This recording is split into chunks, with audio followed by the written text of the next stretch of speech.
এটা ভূতনাথ মন্দির, ওটা হাওড়া ব্রিজ। আর আমাদের পরবর্তী প্লেস হলো 51 ফুট উঁচুতে শিব মন্দির। ভারতের পশ্চিম বাংলার বিখ্যাত ও প্রাচীন মন্দিরগুলোর মধ্যে অন্যতম ভূতনাথ মন্দির, যেখানে জ্বলন্ত চিতার ছাই নিয়ে পূজা করা হয় ভগবান শিবকে। প্রায় 300 বছর ধরে চলে আসছে এই রীতি। আবার এই বাংলার ভিতরে এমন একটি শিব মন্দির রয়েছে যেখানে 111টি শিবকে একসাথেই পুজো করা হয়, যেখানে এক একটি শিবলিঙ্গের বর্ণ এক এক রকমের। পূজারীদের মতে এটি একটি সিদ্ধপীঠও বলা হয়। এখানে ভগবান বিষ্ণুর অবতার কচ্ছপের পূজা করা হয়। চলুন আমাদের সাথে এই মন্দিরগুলোতে আরো একবার দর্শন করা যাক। আর আমার সাথে সবাই বলুন হর হর মহাদেব। নমস্কার বন্ধুরা, আমি প্রিয়া আর আপনারা দেখছেন আমাদের চ্যানেল ভ্রমণ কাহিনী। আজকে আমার সাথে আছে ছোট বোন সুস্মিতা। দেখুন আপনারা কোথায় কোথায় যাচ্ছি, আশা রাখছি আপনাদের খুব ভালো লাগবে। তো চলুন আমাদের সাথে নতুন একটা জায়গা নতুনভাবে এক্সপ্লোর করার জন্য। এটা হচ্ছে চিড়িয়া মোড়, আর চিড়িয়া মোড়ে এই সাইডটাতে দেখতে পাচ্ছেন এটা ডানলপ সাইড, আর ওই সাইডটা দেখতে পাচ্ছেন ওটা হচ্ছে শ্যামবাজার সাইড। আর এই যে সোজাসুজি সামনে যে রোডটা আছে, এই কিছু দূর এগোলে আমরা পেয়ে যাব আমাদের আজকের গন্তব্যস্থল। আর এই সাইডে যে রোডটা আছে, এই যে মিয়া মোড়ে, দেখুন মিয়া মোড়ের সাইনবোর্ড আছে, এই রোডটা দমদম জাংশনের দিকে যায়। আজকে আমরা যাচ্ছি 111 কৈলাসধাম মন্দির। রাস্তাটা যখন পার হবেন তখন খুব সাবধানে পার হবেন, কারণ এটা কিন্তু 6 মুখ রাস্তা। এখান থেকে আপনারা চাইলে হেঁটেও যেতে পারেন, আবার অটোতেও যেতে পারেন, রিক্সাতেও যেতে পারেন। যে দেখুন এখানে রিক্সা আছে, আবার এখানে অটোও আছে। রাস্তাতে প্রচুর ধুলো আছে, আপনারা চাইলে কিন্তু ওখান থেকে রিক্সা করে আসতে পারেন বা অটোতে করেও আসতে পারেন। আপনাদের অটো ভাড়া পড়বে, যদি রিজার্ভ করেন তাহলে 100 টাকা, আর যদি আপনারা রিক্সাতে আসেন তাহলে দুজনের ভাড়া পড়বে 50 টাকা। আমরা আমাদের গন্তব্যের একদমই কাছাকাছি এসেছি। আপনারা যদি রিক্সায় আসেন তাহলে কিন্তু রিক্সা আপনাদের এখানে নামিয়ে দেবেন, এখান থেকেই আপনাদেরকে যেতে হবে। এখানেও কিন্তু খুব সুন্দর একটা মন্দির আছে, এই রাস্তার সোজাসুজি আপনাদেরকে যেতে হবে। আমরা চলে এসেছি কাশীপুর 111 শিব মন্দিরে। এখন আমরা মন্দিরের সামনেই আছি, আর আমরা এসেছিলাম এই রাস্তা দিয়ে, আমি দেখিয়েছিলাম আপনাদেরকে আমরা এই রাস্তা দিয়ে এসেছি। দেখেছি আপনাদের মন্দিরটা, এটি হলো 111 কাশীপুর শিব মন্দির। এটি মন্দিরের প্রবেশদ্বার। মন্দিরে প্রবেশের সাথে সাথেই আপনারা দেখতে পাবেন মা ইচ্ছা পূর্ণিমা।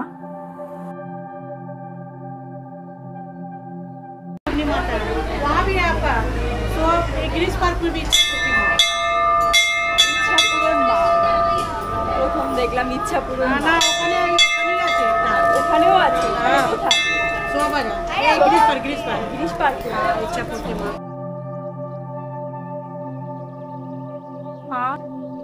মায়ের পাশেই আছে শিব পার্বতী মন্দির, এটাই ছিল শিব পার্বতী মন্দির।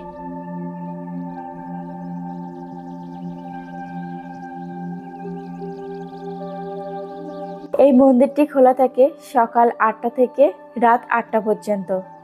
অন্যান্য দিনের তুলনায় বিশেষ বিশেষ দিনে এই মন্দিরে ভক্তদের প্রচুর ভিড় হয়। বিশেষ বিশেষ দিনের মধ্যেও আছে শিবরাত্রি, শ্রাবণ মাস, চৈত্র মাস। এটি হলো কাশীপুরের কৈলাসধাম। অন্যান্য মন্দিরগুলোতে আমরা দেখি শিবলিঙ্গের এক একটা শিবলিঙ্গে এক একটা মন্দির থাকে, কিন্তু এই মন্দিরে ব্যতিক্রম। 111টি শিবলিঙ্গ একসাথে পুজো করা হয়, আর তার জন্য কিন্তু আলাদা আলাদা কোনো মন্দির নেই। সব শিবলিঙ্গ একটি মন্দিরেই প্রতিষ্ঠিত। একসাথে এতগুলো শিবলিঙ্গ প্রতিষ্ঠিত হওয়ার পিছনে রয়েছে এক কাহিনী। তো চলুন আপনাদের সাথে সেই কাহিনী সম্পর্কে বর্ণনা করা যাক।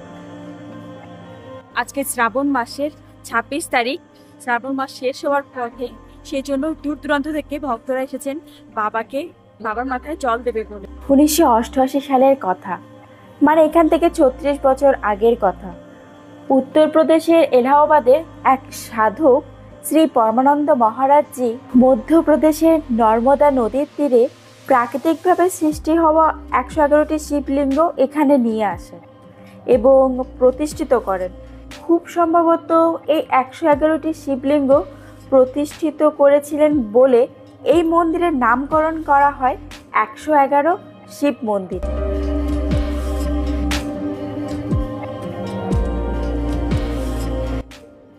আচ্ছা, আপনারা যদি পাত্র আনতে ভুলে যান তাহলে কিন্তু এখান থেকে বালতি নিতে পারেন। এই বালতিতে করেই আপনাদের এই গঙ্গা থেকে জল তুলে তারপর কিন্তু বাবার মাথায় দিতে হবে। এখান থেকেই এবার আমরা এই গঙ্গার জল, এই গঙ্গা পাশেই আছে, গঙ্গার জল নিয়ে বাবার মাথায় দেবো।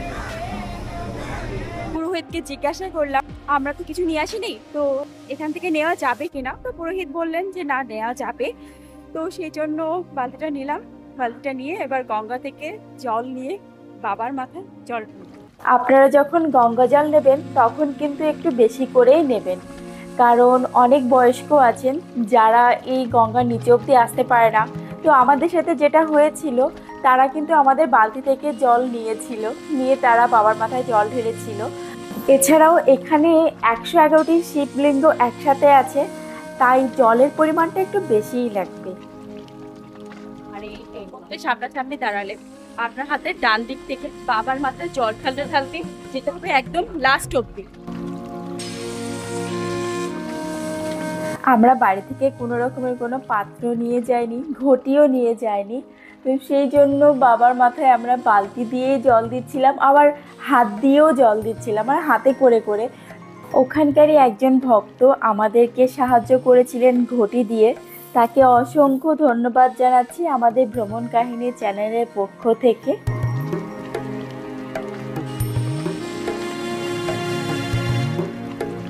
পুরোহিতের কাছ থেকে জানতে পারলাম এই মন্দিরের বিশেষত্ব হলো 111টি শিবলিঙ্গের বর্ণ এক একটা রকম, আর এই বর্ণ অনুপাতেই কিন্তু শিবলিঙ্গের নামও এক একটা রকম। আমরা মন্দিরের একদম ওই সামনে মাথা থেকে শুরু করেছিলাম, আর এখন একদমই পিছনের মাথা অবধি চলে এসেছি। এই মন্দিরের আরেকটি বিশেষত হলো ভগবান বিষ্ণুর অবতার কচ্ছপ দেবতাকে পূজা করা হয়। বলা হয়ে থাকে ভগবান শিবের পূজায় যদি কোনো ভুল ত্রুটি হয় তাহলে কচ্ছপ দেবতাকে পূজা করলে সেই ভুল ত্রুটি সংশোধন করা হয়। মন্দিরের ভিতরে ধূপ বা আগরবাতি কোনো কিছু জ্বালানো হয় না। মন্দিরের বাইরে আপনারা ধূপ বা আগরবাতি আপনারা জ্বালাতে পারেন। আর হ্যাঁ, এখানে একটা ছোট্ট দোকান আছে যেখানে আপনারা দুধ, দই, ঘি, মধু এগুলো পাবেন। এই একটাই দোকান ছাড়া কিন্তু আর আশপাশে কোনো দোকান নেই। তো আপনারা যদি চান তাহলে আপনারা যখন মন্দিরে প্রবেশ করবেন তার আগে কিনে নিয়ে প্রবেশ করতে পারেন। কৈলাস ধাম থেকে আমরা বেরিয়ে এসেছি। এবার যে রাস্তা দিয়ে আমরা এসেছিলাম, মানে কৈলাস ধামটা আমার পিছনে, আমরা তার সোজা রাস্তা দিয়ে চলে এসেছি। এখান থেকে কাশীপুর জেটি করে আমরা যাব আহিরিটোলা। কাশীপুর জেটির কাউন্টার, কিন্তু দুঃখের বিষয় হলো রবিবার করে জেটি বন্ধ থাকে। আমাদের প্ল্যান ছিল কাশীপুর জেটি থেকে আমরা যাব আহিরিটোলা, অন্যান্য দিনগুলোতে চলে। আর জেটি 8:30 থেকে প্রথম জেটিটা যায়, আর সেটা দুপুর 12টা পর্যন্ত থাকে। আবার 1 ঘন্টা পর করে জেটিটা কিন্তু ছাড়ে। আবার দুপুর 12টা থেকে বিকেল 4টে অবধি জেটি বন্ধ থাকে। আবার বিকেল 4টে থেকে রাত 8টা অবধি জেটি চলে। কিন্তু হ্যাঁ, রবিবারে যদি আপনারা কেউ আমাদের মতন প্ল্যান করে থাকেন জেটিতে উঠবেন, তো সেটা কিন্তু সম্ভব হবে না। এখন আমরা যাচ্ছি রাস্তার সামনে, ওখান থেকে অটো করে আহিরিটোলা যাব। এটা বি বাজার রাস্তার মোড়, আমরা ঠিক ওই সাইড দিয়ে এসেছিলাম। এখন আমরা অটো এখান থেকেই অটোতে উঠে যাব আহিরিটোলার জন্য। এখান থেকে ডিরেক্ট অটো যায় না, তো আমরা এখান থেকে যাবো এখান থেকে পিকে পার্ক, সেখান থেকে ওয়াকিং ডিস্টেন্স আরো 5 মিনিটের মতো।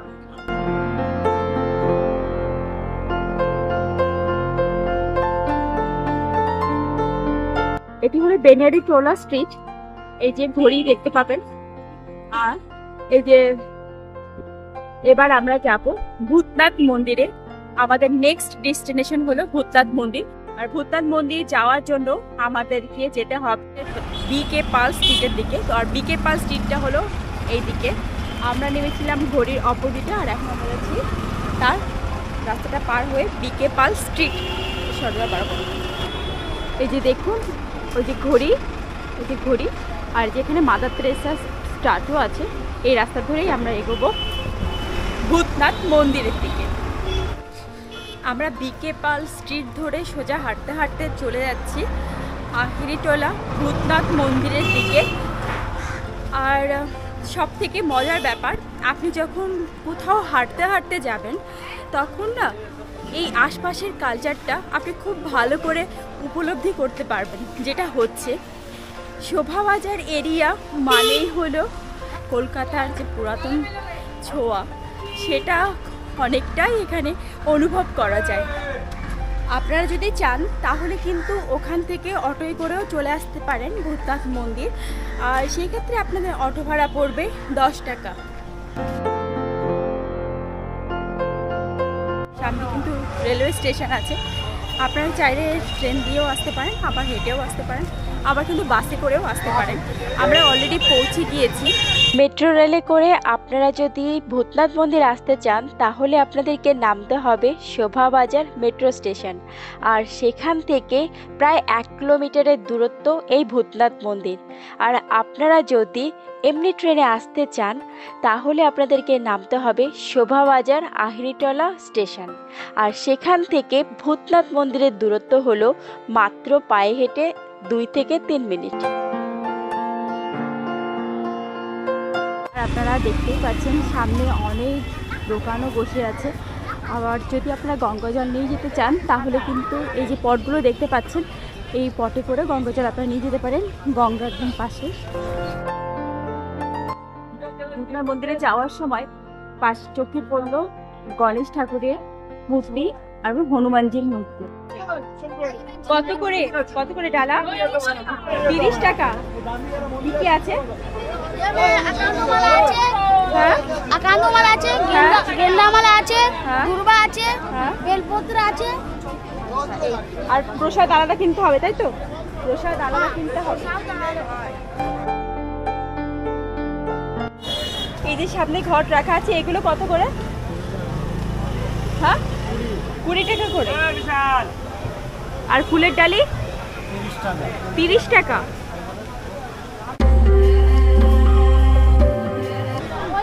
এটি হলো শ্রী শ্রী ভূতেশ্বর মন্দির।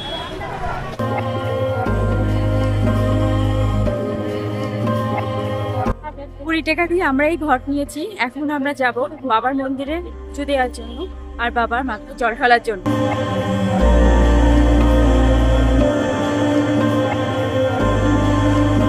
এলাও হ্যাঁ না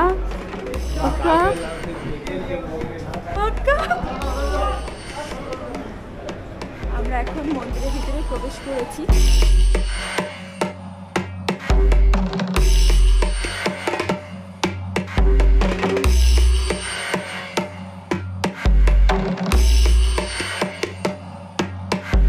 ভগবান শিবের প্রাক নটরাজ রূপের দেখা মিলবে এই মন্দিরে। অনুষ্ঠান আছে? ও আচ্ছা আচ্ছা, শ্রাবণ মাসের সোমবার কালকে শেষ সোমবার, সেজন্য মন্দিরটা খুব সুন্দর করে সাজানো হচ্ছে। ভূতনাথ মন্দিরের ভূতনাথই হলেন ভগবান শিব। মন্দিরের উৎস সম্পর্কে খুব বেশি কিছু জানা যায় না। প্রচলিত কথা অনুযায়ী বেনারসের এক অঘোরে সাধু এসেছিলেন হুগলি নদীর তীরে। তিনিই মন্দিরে শিবলিঙ্গ প্রতিষ্ঠা করেছিলেন। স্থানীয় শ্মশান থেকে একটি পোড়া দেহের ছাই দিয়ে ভগবান শিবের পূজা করা হয়। প্রায় 300 বছর ধরে চলে আসছে এই রীতি।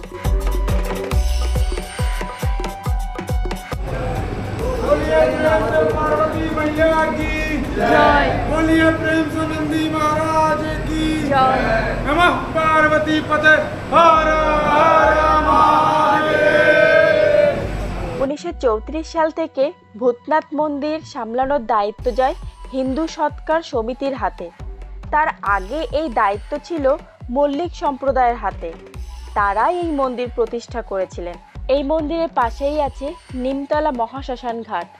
সেখান থেকেই জ্বলন্ত চিতার ছাই নিয়ে আসা হয় ভস্মারতির জন্য।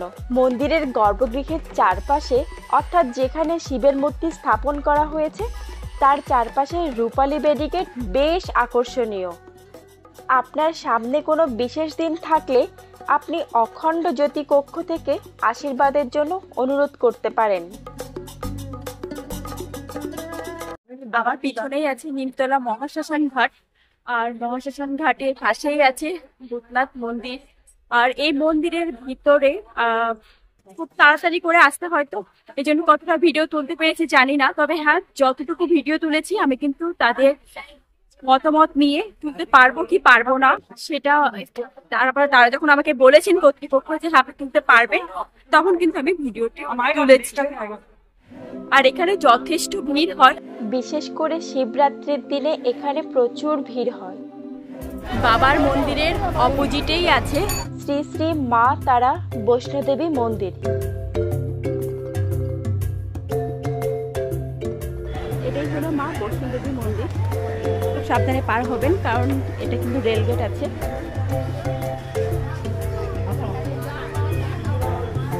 এখন দুপুরবেলা, সেজন্য মন্দিরটা বন্ধ আছে।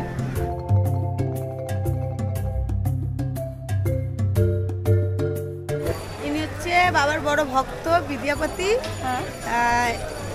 এনার ঘরে এনার এত সেবা পেয়ে বাবা এসেছিলেন এনার বাড়িতে, মানে কাজের লোক হিসেবে কাজ করে এনার বাড়িতে থাকতো। এনার গান বাবার বড় ভক্তের।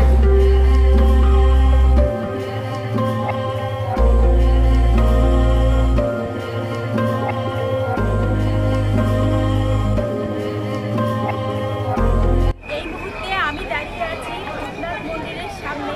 আপনারা দেখতেই পাচ্ছেন আজকে শ্রাবণ মাস 26 তারিখ, সেই জন্য প্রচণ্ড ভিড় আছে ভক্তদের। আর আগামীকালকে শ্রাবণ মাসের শেষ সোমবার, তাই মন্দির প্রাঙ্গণটি সাজানো হচ্ছে ফুলে ফুলে। মানে আগামীকালকে প্রচুর ভিড় হতে চলেছে এই ভূতনাথ মন্দিরে। ভূতনাথ মন্দির থেকে আমরা বেরিয়ে এসেছি, আর এখন আমরা যাচ্ছি আহিরিটোলা ফেরিঘাটে, কারণ ওখান থেকেই আমরা গঙ্গাটা পার হয়ে যাব আমাদের পরবর্তী ডেস্টিনেশন পয়েন্টে।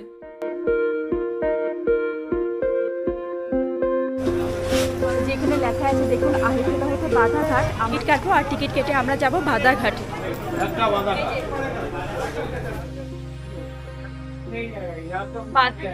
টিকিট কাটলাম, টিকিট মূল্য হলো 10 টাকা করে।